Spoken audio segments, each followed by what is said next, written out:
देखो बेटा, परदेश में बहू को लेकर साथ जाना मेरी नज़र में अभी सही नहीं है। तुम तो दिन भर ऑफिस चले जाओगे। पीठ पीछे अगर कुछ ऊंच नीच हो गया तो फिर हम कहीं के नहीं रहेंगे। सरला देवी अपने बेटे राघव से अपनी मंशा व्यक्त कर रही थी। माँ, आप सिया को गलत समझ रहे हैं। सिया बहुत अच्छी है। आपके दिमाग में ये बेफिजूल का ख्याल आया भी कैसे? राघव ने सरला जी की गलतफहमी को दूर करने की भरपूर कोशिश की, लेकिन वह अपनी एक ही बात पर अड़ी गई थी कि बहू अभी तुम्हारे साथ शहर नहीं जाएगी, यही हमारे साथ रहेगी। सिया वहीं से गुजर रही थी तो उसके कानों में सासू माँ की ये शब्द पिघले शीशे के समान घुल रहे थे।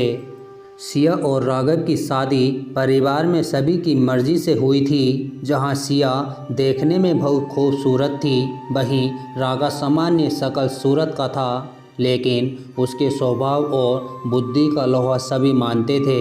राघव एक कार्यकर्ता था। अब की बार राघव सिया को अपने साथ ले जाने के लिए सरला जी से कह रहा था, क्योंकि अकेले रहने में बहुत परेशानियों का सामना करना पड़ता है। वह नहीं चाहता था कि पति पत्नी एक दूसरे से दूर रहें। सरला जी की आंखों में सिया की खूबसूरती खटक रही थी। शायद इसलिए असुरक्षा की भावनाओं से उन्होंने सिया के चरित्र पर उंगली उठाने भी बेगुर्जू किया।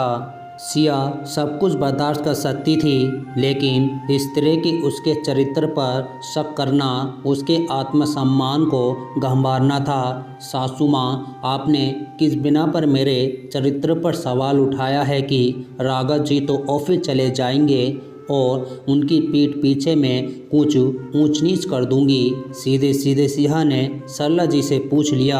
अरे बहू, तुम गलत समझ रही हो। मेरे कहने का ये मतलब नहीं था। दरअसल शहर में हर तरह के लोग होते हैं, इसलिए मैं तुम्हें अकेले जाने के लिए मना कर रही हूँ। तो आप ऐसे भी कह सकती थी कि सारा दिन बहू अकेले रहेगी तो मुझे चिंता लगी रहेगी, लेकिन आपके शब्दों ने सीधे मेरे चरित्र पर उंगली उठाई है। आपने एक बार और राघव जी से कहा था कि बेटा, अपने रुपया पैसे संभाल कर रखा करो, कल की आई लड़की का भरोसा करना ठीक नहीं। इत्तेफाक से वह भी मैंने सुन लिया था। मुझे समझ में नहीं आता, आप मुझे इतना गिरा हुआ समझती हैं। मैं अपने ही पति के रुपए चोरी करूंगी?